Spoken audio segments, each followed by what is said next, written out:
You may have noticed that this video, for some reason, posted to your feed way back on, I think, Thursday, and was blocked worldwide. Because CuckTube, once again, has struck down the music in my video. Apparently, Victor Entertainment is just on the prowl these days. Everybody's been getting hit with Victor Entertainment Content ID bullshit. God damn it, Victor. What the fuck? But yeah. So I had put in a couple of my own songs, but they're my songs that are over, music I don't own. It was the songs Genuflect and Tetragrammaton Labyrinth from my album The World Over, which are both relevant to the discussion in this video, which is why I put them in there. But I have to cut them now so that this can actually get posted to YouTube. The version that's on Spotify, if you weren't aware, this podcast is on Spotify. It's on Google Music. It's on all kinds of other places, Anchor. That version has the songs in it and does not have this little intro, which is now exclusive to the YouTube version. So what exactly the fuck happened is that I fucking uploaded this thing, and I knew it had a worldwide block the night before. This is where shit gets fucking retarded. Because I had uploaded it, and then YouTube gives me the option to remove the song. It's like, hey, this song is causing the problem. Click this button. It'll be excised from the video. So I clicked that button with the hope that it will be excised by the time this video auto posts, because I've gone ahead and scheduled it for the next day. And I don't see why this wouldn't be possible. I mean, it said editing in progress on the fucking screen. But of course, I'm going on vacation the next day because May's got a family reunion and we're going all the way to fucking Oklahoma for 5 days. So I won't have any way to fix this in the next 5 days because I don't have the source files. I'm expecting this to fucking work. And no, it doesn't fucking work. But the fucked part is that it posts to the feeds anyways. And I've got people telling me they literally did not get my last several fucking videos in their feed. People telling me, oh, your Why I Like Games video didn't show up, but the fucking blocked podcast did. Fuck YouTube, once again, as always, suck my cock. Here's the rest of the episode that a lot of people have already heard because they listen to it on Spotify. Well, I've lost another friend today. I'm not going to say who because I don't want to start drama or bullshit, even though some people will probably already know. And really, it was the shadow of a friend who I already knew I had lost some time ago to the usual suspect of team play on the internet. The usual suspect of I've fallen in with a clique of people who believe that they are right about everything, and now that I have to fit in with these people, and you're espousing beliefs that I don't agree with, I'm just going to excise you. I'm going to excommunicate you, make it clear that I don't associate with you, so that I don't have to be held accountable for your actions and beliefs as your friend. You know, I have long associated with a group of people who I don't even mostly agree with. It used to make me really uncomfortable, actually, back in the day when Endless Jess or Best Guy Ever would make lots of really off-color comments, either about trans people or gay people or, racist comments. And it's funny because over time they've both become much more self-critical about those things, much more tolerant. It almost feels like I'm the one who's making the edgier jokes at this point. But it's kind of because my mentality shifted. And it's not my mentality about how I feel about those groups of people. It's my mentality about how I feel about the need to exercise the right to say outlandish things.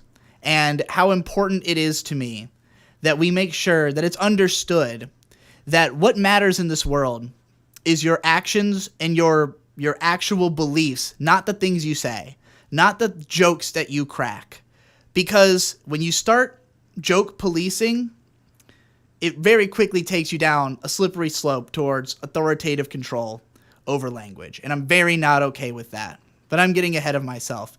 I associate with those people because I am friends with them. I vouch for them as good people. I understand that they are not racist or transphobic or, or hate gay people or anything like that. And I am willing to play to play defense for myself or for them, and to say, like, if people come to me and say, like, oh, this person said this and you associate with them, I say, yeah, I don't agree with everything they say just because I'm friends with them. If you have a problem with that, fuck off. These are my friends. I'm going to stand up for them. And when people aren't willing to do that for me, it's extremely fucking disappointing. Because I will stand up for my friends. I will promote them. I will try to help them out. And this is a person who I've tried to do a lot for. I've tried to promote their work. I'm a big fan of their work. I've been very positive about them, tried to help them out. And they, regard my help as, oh, well, I got death threats every time you promoted me. Yeah, well, I'm putting you in front of a bigger audience. I get death threats too. I get death threats because I have, there's pieces of shit who follow me. I was associated with Mumkey Jones for a little while, and I had a lot of his troll fans, not only following me, but most likely clicking through to things I promote to fuck with other people who they think might be vulnerable. It's unfortunate, but that's kind of what happens when you put yourself in front of more people, is that you get more people who want to fuck with you. If you want to grow, you're going to have to deal with that. Anyway, I don't want to make this too much of a personal speaking to my former friend, who I already, back when I saw the writing on the wall that this relationship was dissolving, was the inspiration for some of the songs I wrote on The World Over, particularly Tetragrammaton Labyrinth. But yeah, so the main thing I wanted to address here was the reason that this has finally come out, that this person has finally disassociated with me publicly, has finally declared we are not friends, even after years of friendship and having, talked through some of these things before. But this time, no attempt to address, no attempt to contact me personally, communicate and try to, get to the heart of our disagreement about this subject. Just immediate attacks and mischaracterizations as well, coming out and stating that I think it's okay to call trans women traps, which I've never argued. I guess I haven't been very clear about my defense of the word trap. I do not defend people calling a person a trap, because that's a weird thing to do, and it's kind of gross. I mean, a trap is an anime archetype that has predated the trans movement and usually doesn't even refer to a trans character in particular. Like, trap characters, a lot of the times, it's just a boy who likes to dress as a girl. They're not necessarily identifying as a woman. And the appreciation of these characters has never been, like, a negative thing. Like, if you were to go back in time to my old Mega Tokyo forums account, my profile banner was just the phrase, I love traps. I was always watching show because they had trap characters. I was a huge fan because I identified with the trap character. I was a young man who had grown up looking like a girl, and when I went through puberty, had like a sort of dissociation with myself where I suddenly, after years and years of having said, I'm not a girl, stop calling me a girl, suddenly wished I did look like a girl. Suddenly I didn't, I had a sort of, what's the word I'm looking for? Dysphoria with my body as a grown man, and I suddenly got fat and grew a beard, and I was like, this is not how I see myself. This is not my mental image of who I am. And traps represented something like that. So the idea of a trap helped me to embrace a trans identity in the first place. When I was 14, 15, 16, that was how I saw myself, as somebody who, the trans movement wasn't really in full swing at the time. So this wasn't the kind of thing where I could just fall in with a click on Twitter and be like, oh, I'm trans, that answers all my questions, and follow along with the script that's provided, as so many young people do now. This was something that, I had to question and not understand and not have anyone to communicate with about for years, and then came to my own conclusions about, and ultimately decided that while I do enjoy performing elements of either male or female gender, or just even, don't really think of myself in terms of my gender. Like, I don't go out trying to be a man or to be a woman or anything like that. I just do what I feel like doing, and whatever that happens to be, fine. I don't mind being called a man or male because it doesn't fucking matter what people call me or label me. It has no fucking bearing on me. I just don't give a shit. Call me whatever the fuck it looks like I am. Most people think I look like a guy. It makes the most sense and it's the easiest to communicate. So fuck it. I'm a guy. It's no fucking big deal. But the trap concept helped me to even recognize any of this in the first place. It helped me to call into question about my gender. That's why I feel defensive about it, because it's something that mattered to me. Something that I personally was affected by. That I personally, have some connection to. And so when people say you can't use that word anymore, I'm just like, where are you coming from with this? Like, I've never heard trap used in a violent way, in a violent context. And I've also rarely heard it used in non-weeb context. And yes, sometimes there's people using it in different ways. But that's beside the point. Like, just because some people are using it badly, like I said in the last video, it's no different from someone using the word gay in a hateful way. Like, you've co-opted that. The gay community has identified with it and has turned it into not a pejorative. The fact that some people are using it pejoratively doesn't make it a pejorative. The same goes for trap. But none of that is even really what I wanted to talk about. Because something else they said was, how can you laugh at this when there are trans people being killed every day? The answer is that there are constantly people being killed of every denomination and type all the time. Bad things are always happening. We live in a dark and fucking scary world. And I am constantly attuned to that. I am constantly frightened and afraid. I am constantly thinking about how bad things are. There was a mass shooting 10 minutes from our house just a couple weeks ago. Like, there's scary things happening all the time. And I understand that some of these things hit closer to home for you because you relate to those people more, but bad things happen to everyone. And the only way to deal with living in a place like that is to not dwell on the darkness of it, because you can't do anything about it. I mean, sure, like, participate in, anti-violence rallies. Try to, curb the attitudes towards people. But the way to do that is not through language policing and telling people what jokes are or aren't funny to them. Like, you have to understand the context of who that person is.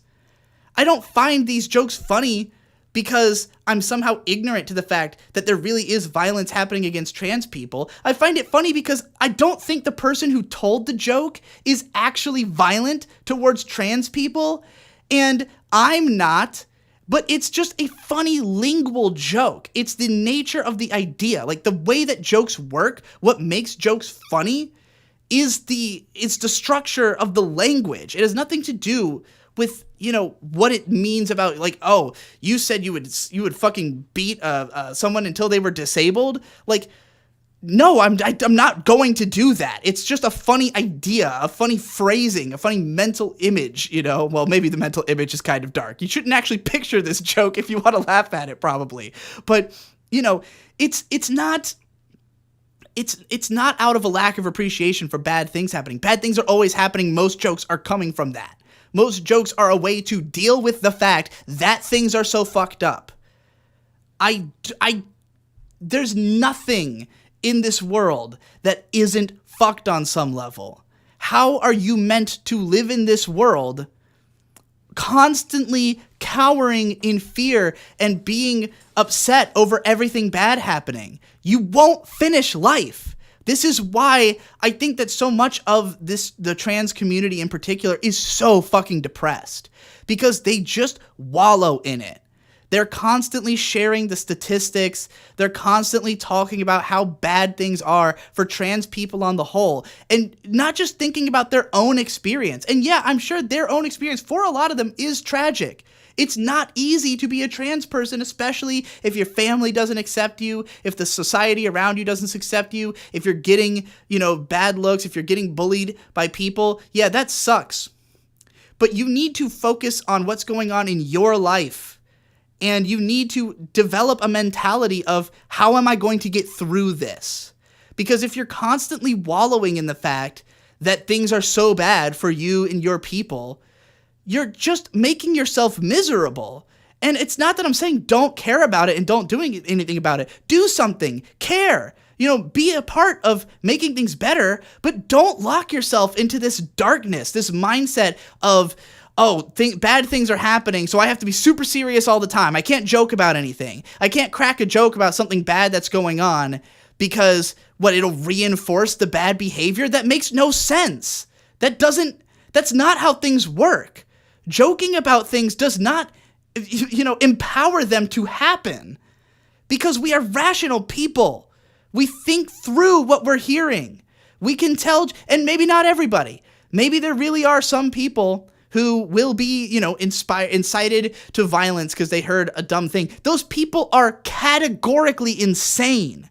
And you can't fix the fact that there's insane people in the world. That is a fact of life, because some people are just born with dysfunctional brains. And some people are born to really bad home situations and they don't know how to think right and act right. And those people are going to cause havoc and chaos for everybody. It's not just for whichever target they happen to have picked. They're going to find somebody to make their life worse. Victimhood is not exclusive to the trans community. It's everyone. We are all victims to some degree of being on Earth. You have to be able to joke about it to survive it. That's why I'm very fucking defensive about the ability to make a joke. The ability to describe an anime character as a trap because it makes you feel some good in some way, for whatever reason that might be. Because maybe it helps you to understand your own trans identity as it did for me. And I will not be told that I am not allowed to use the terminology that has helped me to understand myself. You can fuck off with that. So on the last episode, I talked a bit about this idea that I don't take anything seriously, that I don't take myself seriously, that I don't take the things I say very seriously. And I want to expand on that a little bit and try to get into the heart of it. Why do I feel this way? Because I think this has the biggest thing to do with how I run into conflict with other people. How it is that I end up hurting other people's feelings or just being difficult to communicate with. For people who do take things seriously, for people who find a need to be serious about certain subjects. And it's that I am always in an existentialist mindset. I'm always in this state of sort of thinking all of this is pointless in the end. And I don't have a good recourse for that. I don't really know how to snap out of that and sort of just try to live in the moment or just perpetuate life because, that doesn't make the question go away. There was a quote from Casey Neistat one time where someone asked him something like, what is the meaning of life or something like that. And he said existentialism is dangerous. Stop thinking and get back to work or something like that, which Best Guy Ever re-uploaded that quote as its own video. And it is great advice. I think that most people should heed that warning because you don't want to end up like me where you can't stop. Nothing can stop.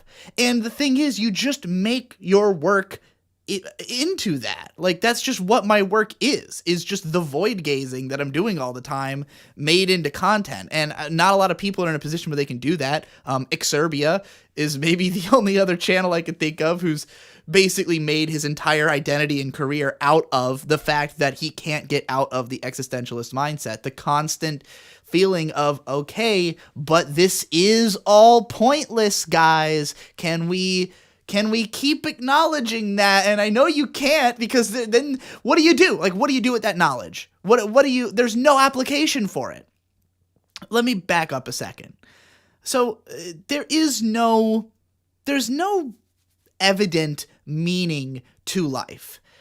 We perpetuate ourselves on the basis of instinct. We continue to live and to propagate because we just instinctively want to do that. And all of our, everything we have inside of us is dedicated to preserving that. But is there any good reason for it?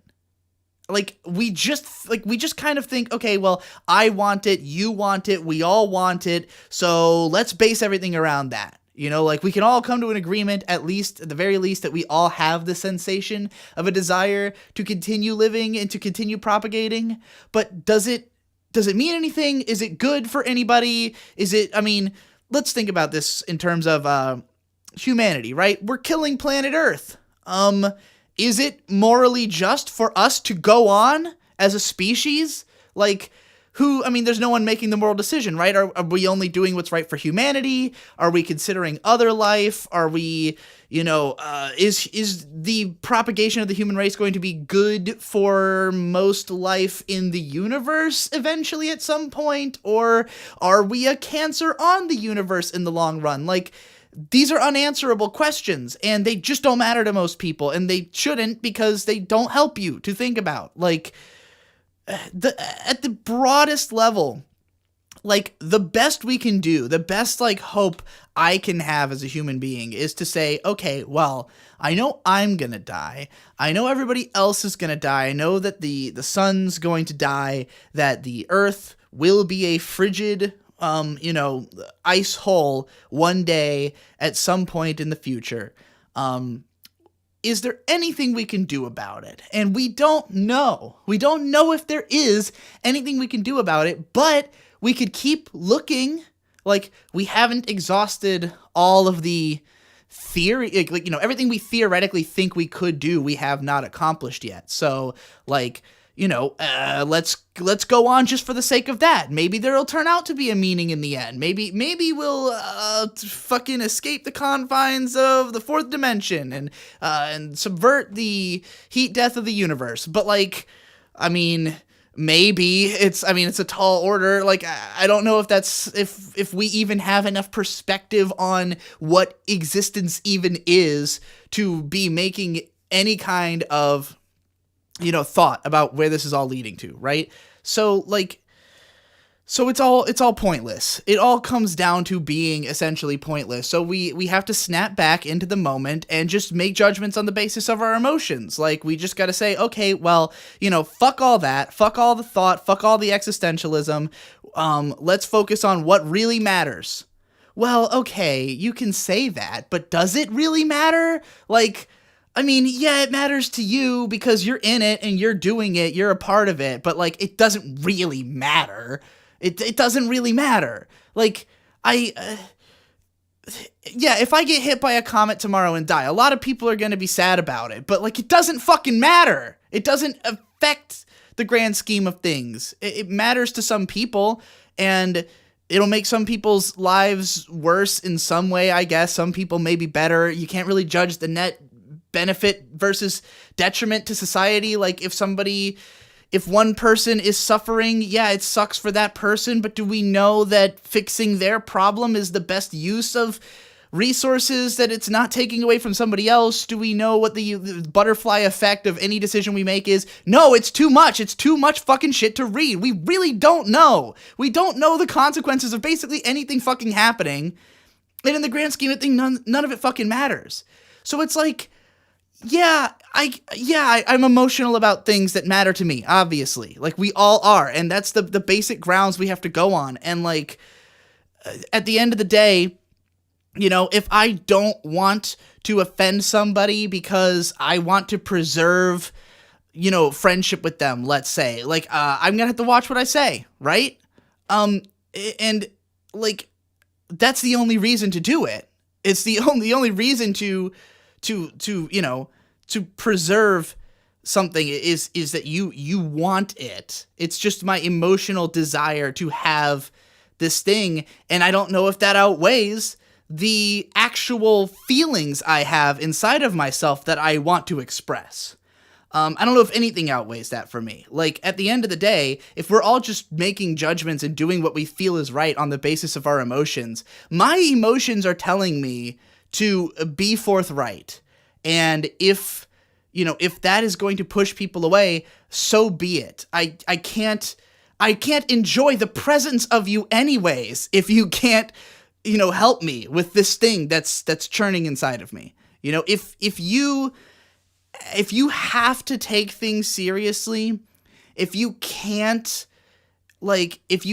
deal with the things that I feel and the things that I say, I can't help you because you can't help me. You denying me the ability to express that thing is tantamount to an offense on me. It is the thing that will hurt me. It will make me be in pain as a human, and that is a pain I've been feeling my whole life. It's a pain I've always been feeling because I couldn't express this thing to anybody for such a long time. Here's a call out for you. Rain, Snow, Hail, you fucking asshole, who's been following me forever and always has something snarky to say about my career and seemingly thinks that I'm some kind of like alt-right monster because I don't know why. I don't know how fucking daft you could possibly be, but who said on Twitter, I fear for my life regularly, and you've obviously never felt that way once in your whole life. And I said, fuck you, I have, and how dare you make that kind of assumption about me? I am somebody who continually has always thought that I will be killed by society. Like, I've thought that since I was young. Since I was a child, I have thought, like, I am going to be killed for being too different.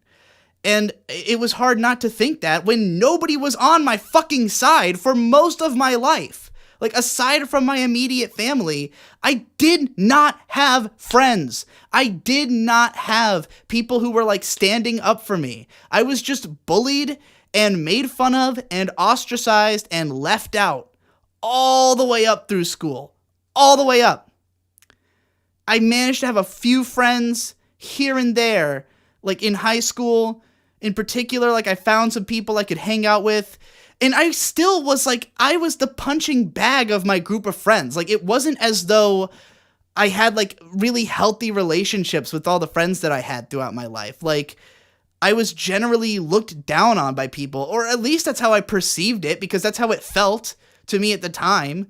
It always felt like I was being treated badly, and I just had no reason to think that society was ever going to accept me. It's shocking to me that I have a career. It's shocking to me every time I get a positive comment on one of these fucking dervishes. Like, the fact that there are people who are telling me that this is like, this content really means something to them it's the most gratifying thing I could ever experience. It's like, I can't believe there's someone out there who can accept this level of pure me being pushed out, because it was not accepted.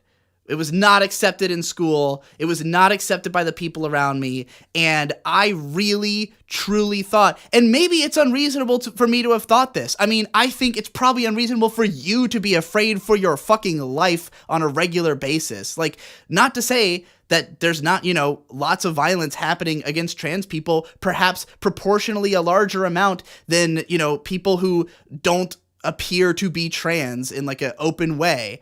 But like, that doesn't mean that it's necessarily that's just like me going around being constantly afraid I'm going to get hit by a car. You're like, a lot of fucking people get hit by cars, a huge amount of the population. But if I go around being afraid of that all the time, that means I have an anxiety disorder. And you probably have that, and I know I have one because I spent a lot of my life thinking I was going to be killed for having the opinions I have, for being the kind of person that I am. For sure, I think I'm going to still get killed over the lolly thing. The fact that I defend lolly porn, that's that's something I think I could get killed for in certain places if certain people knew. It's certainly something I think I could be driven out of a place for or ostracized for. I think I could be banned from locations for being outspoken on that subject. I'm constantly worried that someone's going to see me in public who knows the things I've said on the internet and is going to not be okay with it. And, you know, that can turn to violence. I mean, you look at someone like Sargon of Akkad. Like, I don't agree with anything that guy says. Does he deserve to have fucking milkshakes thrown at him in public because he says things that people don't like? Granted, he is trying to get into politics, so at that point, you're actually having kind of a literal effect on people, so, I don't know, maybe. We don't normally condone throwing things at politicians we disagree with, but since he's an internet meme lord, I guess it's okay to people. But, like, you know, any extreme opinion or feeling or thought that you have, yeah, somebody might enact violence against you for it. I too feel that fright. And so for me, being told that something I say or feel that I experience in my head is not okay to say, that's just the same beating I've been taking my whole life to me, you know? That's just the same, you're doing to me the same thing that the people who were not okay with me having long hair were doing. You know, if you tell me you can't say this word because it offends me, that's no different to me than telling me you can't have long hair because you look like a girl and boys aren't allowed to look like girls, which is something I was told continuously my whole life, you know? So, like, I can't respect this. I can't be around somebody who's going to feel that way. And I can't be friends with somebody who's going to take those kinds of things seriously. And, I'm not out trying to offend anybody. I'm just trying to represent my thoughts and feelings as they occur in my head. And I want to have conversations about it. Like, I am not out to represent a side that I've taken and to, push it necessarily. Like, I'm talking about my conclusions and my logic with the expectation that it can be shifted. Like, I'm really creeped out by guys like Jordan Peterson or guys like Bernie Sanders who just say the same thing over and over again. Like, that shit is super fucking weird to me. If you lock into an ideology and you just keep repeating yourself forever ad nauseum, regardless of what anybody else is bringing up, and you can't address those criticisms or have a conversation about it, that is super weird. Like, I'm here to address criticisms. I'm here to have, again, like I said in an earlier episode, I'm not easy to convince. It's not going to be something where you feel differently from me and I roll over to your side, but I can be convinced. There's plenty of evidence to that. Ask the many people who've done it, who've convinced me of something. Like, I want to be convinced because I want to broaden my perspective, but I need the logic. I need the argument. It's not about what you feel or think. It's about you changing the way I feel or think. Because I'm not going to change it on the basis that you don't like it. I'm not going to apologize for feeling the way that I feel, even if it offends you. And if that's something you can't take, I just can't be around you. And I understand that limits my connections by a lot of people, but I've found them. And I cannot tell you how much I value my friends. Like, if you've probably heard that I dump a lot of effuse praise on all the people who surround me. And people tell me sometimes they don't get it. Like, I don't get why I don't get why you overhype your friends so much. And it's like, you have to understand, these are the only friends I have ever had. I don't have a lot of them. If somebody is capable of handling me, I'm like, holy shit, you are one in a million. There are a lot of people who think they can handle me, but they just haven't seen enough. They just haven't been around enough. They haven't had enough concentrated bursts of meanness, And that's kind of what I'm bringing to the main channel right now. Like, the idea of the After Dark channel was to hide me from the public so I would not scare people away. That was literally the intent. I was making My Little Pony analysis videos that were comforting, and they were really meant to be accessible to even children because it's a kids show, and I figured kids are going to be looking up this stuff, and like, I don't want them to hear a bunch of fucking swears and shit. So I and pony hypnosis videos and shit like that. So I put that stuff on the After Dark channel so that it would be like this weird alternative place that wasn't connected directly to my identity. And like, it continued to grow and foster there. And it's like, I'm kind of just done with that. Like, I'm done with putting on a public face. I'm done with, trying to appeal to people who aren't just going to accept me for who I am. Like, I don't care enough. I don't care enough to have the fame, to have the extra shit. Like, there are people, there clearly is enough people who do appreciate the pure distilled me that I can have a career off of it. And that's all I want. All I want is enough money to live my life and to be able to continue to do this, But like, while making, analysis videos about anime is still something I'm passionate about, the idea of the crafted image of who is the main channel guy as opposed to the After Dark guy, I'm not interested in preserving that because that was never something I valued. That was just for the job. And the job is now going to be the reality of the situation. So yeah, I think that there's a lot of people who, are going to unsubscribe because they were not ready for this level of Digibro. And there's a lot more people who, if they met me in real life, like I've had people who were big fans who met me in real life and were disappointed because, there's more to it. There's more other annoying features, like the fact that I don't look at you in the eyes when I talk to you. I'm awkward and curt. I am not really good at maintaining conversations. I will walk away in the middle of talking to somebody and, I will have my attention diverted very easily, and I'll cling to whoever I'm with and only talk to them and ignore people a lot. And if any of that is going to bother you, we can't be friends. We can only be friends if you can handle the full brunt of it. And there are not a lot of people I've met who can do that. And even if you can do that, it doesn't necessarily mean that we can be friends because you might just be boring. And I just don't have time in my day for boring people. Unfortunately, it's nothing against you. I just don't have that much time. Would prefer to surround myself with interesting people and people who really do something for me and who I like. And I am unbelievably fortunate that I've actually managed to find a partner who can handle the full brunt of Digibro, because I did not think it was possible. I really didn't. I did not live my life day to day thinking that I was ever going to be happy like I am now. And that's the number one thing I want to really make clear is that, yeah, I'm in a good position now. I am.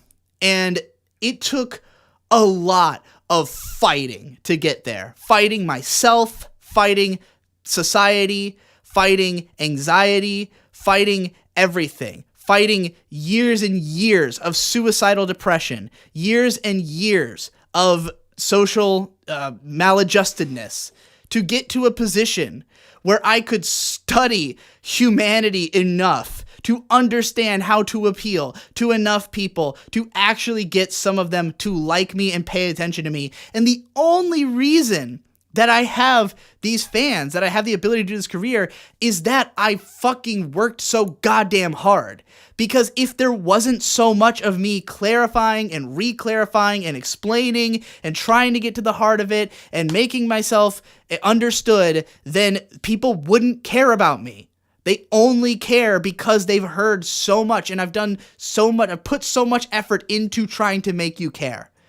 And that's why I've gotten to this position where I'm in. And yeah, there was some luck involved. There was some privilege involved in getting to this position. No doubt, there always is. There has to be. You can't make it this far with nothing. I mean, you can, but luck and privilege don't mean oh, I was born with a silver spoon in my mouth. It means you had the right information at the right time. You figured out what needed to be done, and most people will not figure that out. It takes luck to be the kind of person who will figure that out. It takes luck to even be intelligent enough to understand how to figure things out. I have that luck, and I have that privilege. But I was never convinced that that was going to keep me from getting killed. And that's why I can't take anything too seriously, because at the end of the day, the serious people are the ones who do the killings. And I don't trust those fucking people. Today's Whirling Dervish is going to be somewhat of a mini episode. I'm not going to run as long as usual. This one's coming out just a few days after I put out the first 4 episodes all on the main channel, debuting episode 4 there.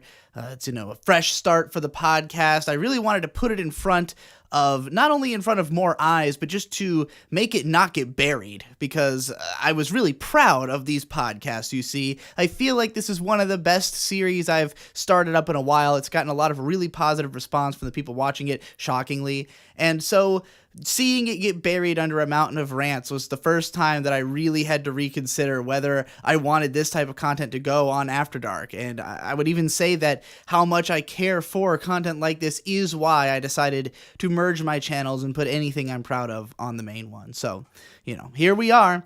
And, I'm going out of town for the next 5 days. Well, I'll already be out of town by the time you hear this, but I figured I'd just fucking go ahead and do it so that I had something to post on Saturday. I'm trying to post a video basically every single goddamn day on this channel. And by I mean Digibro, not Artso Fartso, because they're both working on the same channel. I don't know which one is which at this point. I don't know who's who. I don't even know who I am. I think I might have some kind of dissociative identity disorder going on right now. I don't really know what is up with the Artso Digibro dichotomy. Anyway, the last thing I wanted to talk about here, I thought about making a vlog about this, but fuck it. Let's just dervish about it, is beauty standards. Whoa, weird topic coming from me. But I'm fascinated by it because of the fact that I view basically everything in the lens of objectivity doesn't exist, as I've talked about before. And, it's easy enough to apply this to media and to have that conversation about how there's no such thing as, objectively good media. And I think most people end up talking about that in terms of, judging other work other than their own. But really, I think the people who might struggle with it the most are the actual artists, the people who are trying to make something, because you are trying to make something good for the most part. Your ambition is most likely to make something that you will consider good and that other people will consider good. You're thinking about the audience. And in the arts, that is so difficult to even get to. There is no really accepted standard for what is good. We have ideas about it, but, the most popular stuff is almost never the stuff that critics consider the best. And there's a very clear disconnect between what is popular and what is supposedly good. And so you can look at that and really ask yourself more questions about the work that you're doing. But when it comes to beauty standards, I think that there seems to be much more of a consensus about what is considered good. And I think it's a real problem facing our society. I think it's a problem that causes most of the self-confidence issues that people have, and especially causes people to get all kinds of cosmetic surgeries so that they can try to be closer to this ideal form that I'm not sure does much for anybody.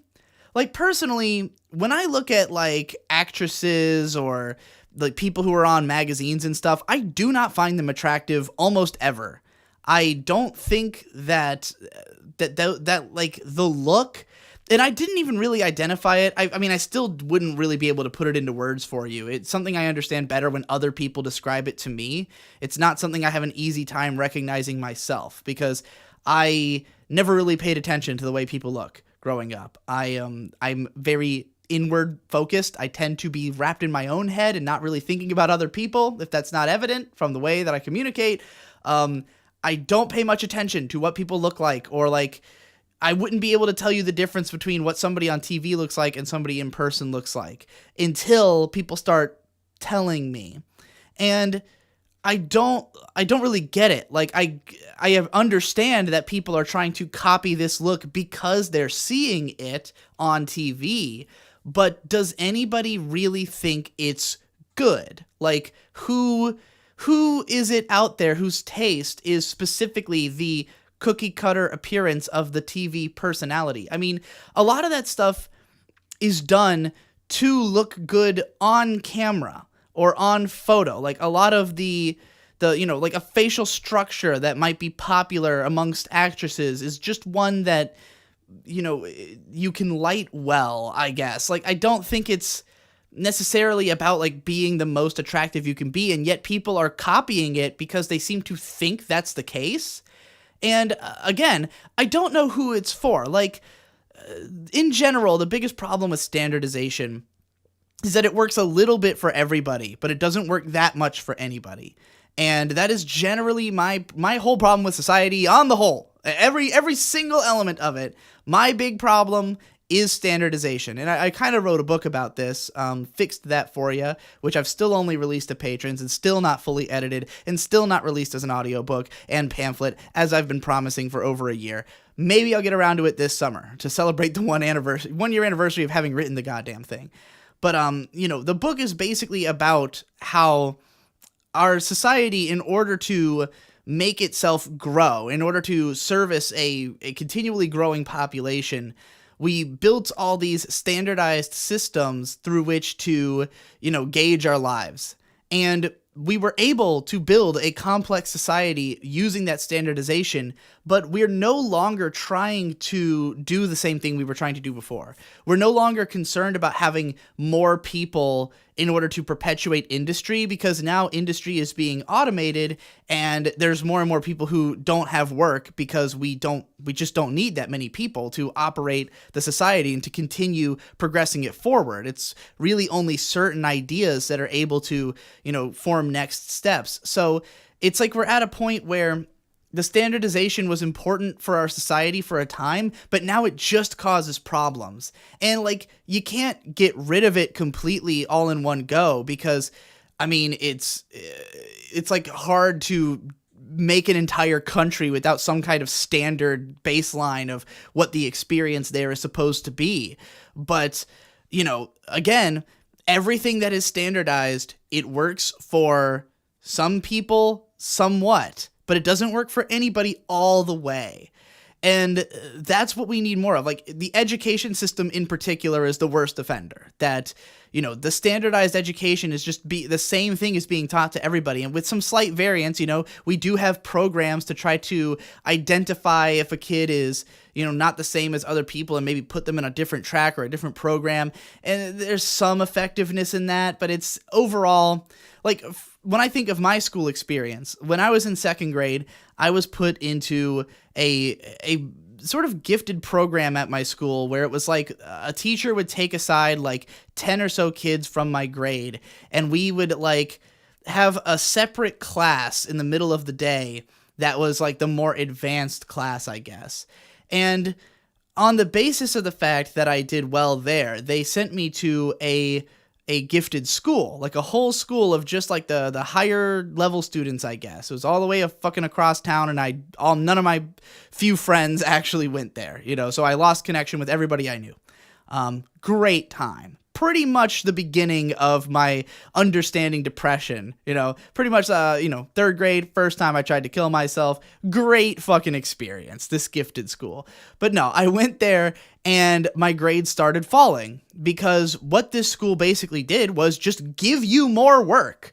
Like, it wasn't that the work was more advanced in particular. It's that there was just more of it, way more homework, way more stuff. And like, I was not up for that, like I was not up for doing more work. And then when I was in fourth grade, the work was not only more, but just very confusing, because there was a lot of expectation that you would be able to use the internet in this class. And I and a lot of students really didn't know how, and the teacher really did not explain how to do the kind of assignments she was giving us. This teacher was fired not long after I quit, because I was the third of 6 students to quit this school in her class. Apparently, she was canned after that. She was a cunt. She would literally yell at you for not having done your homework until you cried. She did that to kids in class like regularly, and gave us assignments that were like, you know, shit that I had never even thought of the concept of how to do. So yeah, whatever. It didn't go very well. And my point is, you know, yeah, there was a fast track or whatever there, but it really wasn't suited to me. It really wasn't going to help me to advance, because it wasn't a type of work that I really understood or, you know, was capable of. I mean, maybe I'm just retarded and they fucked up by putting me there, but, you know, I went from doing extremely well in school to not doing so well. And at least for me, it didn't seem like the work was harder. It was just, you have to actually do homework for like 2 hours a night, and there's no fucking way you're going to convince me to do homework ever. Most of high school, I just didn't do my homework. I just completely ignored it and blew it off, took the hit, had shitty grades, didn't care. So yeah. Where the fuck was I talking about? Right. Beauty standards. Again, it's stuff that works a little bit for everybody. Like, anybody can look at a pretty face and like appreciate and say, yeah, I guess she's, you know, she's pretty, whatever. But like, is that what you're attracted to? Is that what you think looks the best? And then you have people who like modify their bodies in all these like dangerous ways in order to get closer to that standard. And it's like there is somebody out there who's attracted to you specifically as you are. I don't think there's anybody. I mean, there might be some people who are going to be more attracted to you after you have these surgeries, but like, why are you pursuing somebody who's not naturally attracted to you? Like, everybody has different tastes, you know? Like, if somebody's only attracted to you if you modify this and that, it just means that they should be pursuing somebody else, like somebody who is attractive in that way already. You know, I know this is a lot of stuff that like sounds like it makes perfect sense when you say it, but like in the emotional ether of human life, it's harder to just follow this logic.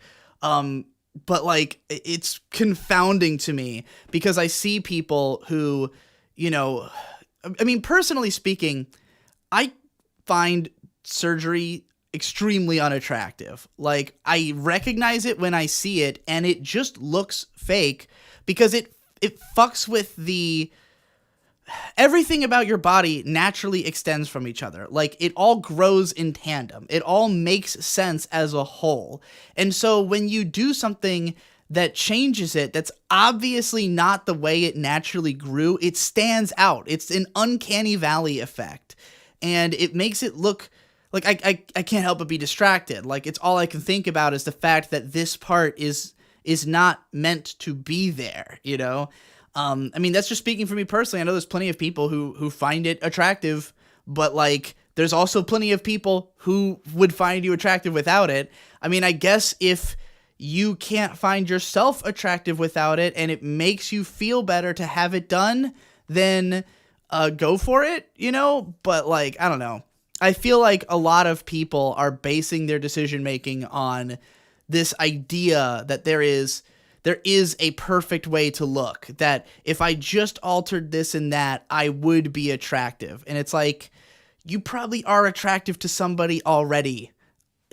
I don't think there's many people who no one on planet Earth would find attractive. Now, it might be that you have difficulty finding someone who's both attracted to you and you're attracted to them, but like, that's a difficult combination for anybody. You know, it's not necessarily, I mean, I think there's lots of people who want to who want to have sex with that standardized look because they view it as the standard. It's not even a matter of whether they really find it attractive as so much as being able to say like, oh yeah, I can fuck a hot girl, you know, or something like that, or I can fuck a hot guy because, you know, I am hot and therefore I get to, like, it's a social status thing to be able to say that you had sex with somebody who is an actress, you know, or who looks like an actress. And again, it's, you know, I mean, those, if you feel that way, you're a fucking douchebag.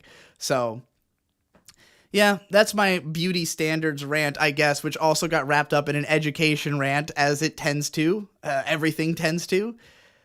And that's it for this episode of the Whirling Dervish podcast. I'm not sure what the schedule of this is going to be ever, if there will be one. I just want to dervish whenever I have the passion brewing inside of me, and then to fucking pump that shit out onto the internet ASAP, so, you know, so that I can let those feelings go to rest. And I hope you enjoy. If you like this podcast and you think that more people should hear this manic ranting, please share it around. I would love for this thing to have a life of its own. It does exist on streaming platforms, so it's not like it's just on my channel on YouTube. It's also on Spotify. It's on Google Play. It's supposed to be on Apple Music. I don't know why it hasn't gotten there yet, because Anchor, I'm using Anchor, which is a service that like uploads your shit to everywhere. So yeah, you can listen to this shit in the car, on Spotify. Send your friends, tell them about it. They don't have to know about anime. They don't have to know who Digibro is, though it might help on that last episode in particular. But yeah, this is Artso Fartso's Whirling Dervish, and you are dumb, I guess.